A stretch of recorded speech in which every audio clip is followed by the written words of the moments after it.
નમસ્તે.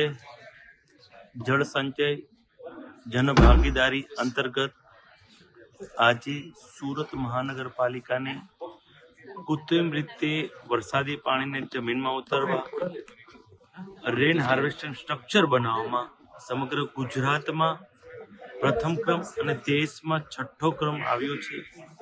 હું તમામ સુરતીઓના સાથ સહકારથી આદરણીય પાટીલ સાહેબના માર્ગદર્શનમાં સુરત મહાનગરપાલિકાએ છેલ્લા 1 વર્ષમાં 11,000 જેટલા રેન હાર્વેસ્ટ સ્ટ્રક્ચર બનાવ્યા છે.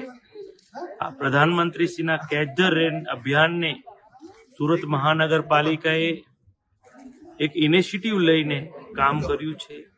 તેના માટે હું તમામ સુરતીઓને તેમના સાથ સહકાર આપ્યો તે બદલ આજનો આ એવોર્ડ તેમને અર્પણ કરું.